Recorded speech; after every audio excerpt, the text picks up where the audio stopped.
There is a big difference between soggy chicken wings and perfectly glazed ones. Today I am showing you how to get that deep, restaurant-style hoisin glaze right in your oven. We are using a two-step baking process to make sure that sauce actually sets into the skin, giving you wings that are sticky, savory and incredibly rich. If you have been looking for the perfect way to use that homemade hoisin sauce we made recently, this is it. I like to start by cutting chicken wings into pieces. It's really simple. Find the joint and you will cut through it like butter. Set them aside before we move to the part that really makes the difference. Even with a sticky sauce, we don't want flabby skin. That starts with moisture control. Pat these dry completely. Any water left on the skin will simply dilute our glaze later. We are seasoning lightly with pepper and salt. Keep it simple, because the hoisin is going to do 90% of the heavy lifting for the flavor. Here is the trick for oven baked wings. A tiny bit of baking powder. Use 1 teaspoon per kilo.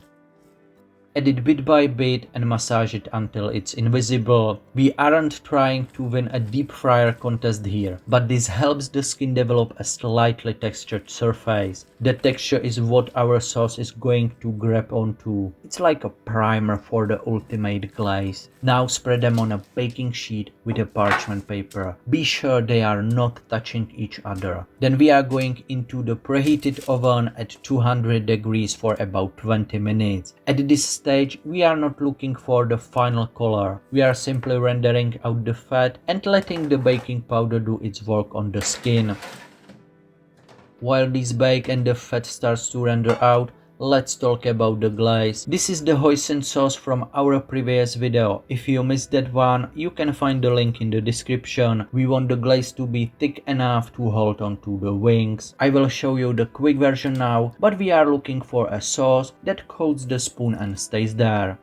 Don't worry, all the ingredients and measurements are in the description below. Set your hoisin sauce aside and let it cool down. It should be about 20 minutes since we put the wings in the oven.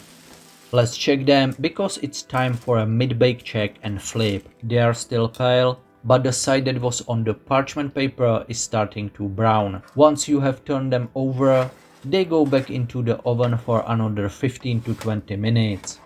Once the wings are golden, leave the oven on. We will need it for just a little while longer. Toss them into the bowl. Be careful, they are really hot. Add a few tablespoons of the hoisin sauce you just made and mix everything completely.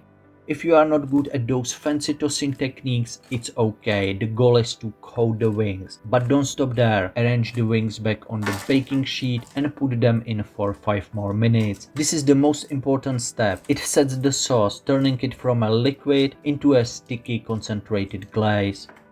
Look at those wings. See how they are happily smiling at you? Now give them that final brush of sauce to make them shine in their perfection. What do you think? Want a bite? For plating, pile them up like a monument of glossy hoisin wings.